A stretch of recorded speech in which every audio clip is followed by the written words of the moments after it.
All right, what's up, teachers? All right, so I am going to try to help you on a couple things, and that will help your students. I know I oftentimes complain about teachers, not teachers. Well, some teachers, but not the good teachers. This is for the good teachers or the bad teachers wanting to be good teachers. One of the questions you might often get asked by students is, "What does this matter? Like, why will I ever use this?" And what is going on there isn't a student questioning whether or not you know what you're talking about. What the student is actually trying to do is they are trying to associate that information to something in their brain. So you've done the right thing if you can get a student to ask that. Where oftentimes teachers go wrong is they say something like, "You'll need it in the future. You'll use this for this, that, blah, blah, blah, blah, blah." You need something to anchor that information to. What an anchor is a long-term memory. Now, there's a simple way of really looking at long-term memories. Long-term memories are things that you remember forever. Now, there are easy things that I can guarantee you have long-term memories on. Normally, there's something that you've tasted, touched, and smelled. So if you really want to get good with your students and understand certain aspects of teaching, is try to apply things to things that that they will know are long-term memories. Something simple: a banana, a credit card, a an orange, a Dr Pepper, a smell of something that they smell, a stinky fart. These are simple things that you can guarantee that most people have long-term memories of.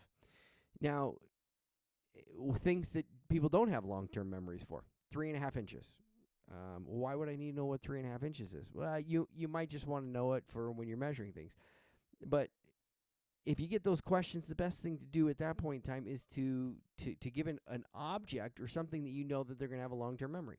3.5 inches is the width of a credit card. Now, I can bring a credit card in if people don't have a long-term memory of credit card, but most people probably do. And so I can use an object that I know that they already have, so I don't have to have an object lesson all the time.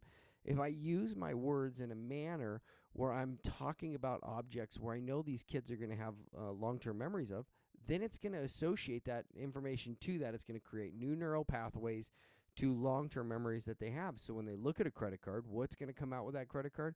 Well, the day that you talked about that credit card, that a credit card is 3.5 inches long. If I'm trying to get something further across, and a dollar bill is a little over 6 inches, and I can teach them those facts, and so when they look at these things, they will always have those memories. And if you can associate things like that verbally, and depending on your class, of course, hopefully students as they grow older have these experiences where you can talk, because you're going to have to sit in a classroom setting. Unfortunately, no matter what it is that we do, we are stuck in this pattern until I can figure out a way to fix it. But I can help you get this information to stick a little bit better. So the key is find those long-term memories.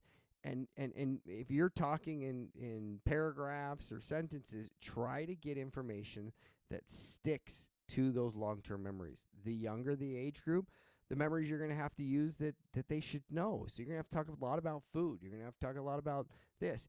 If you've got a bunch of sports people, well, you could talk about baseball. The problem is that people don't have the experience of baseball. You're going to lose a certain amount of your class. So we've got to create those experiences. So at the beginning of your school year, if you can create more experiences, every time you teach something later, you can relate it back to those experiences, and you know that it will stick in their brain. Now, if that didn't make sense, comment below.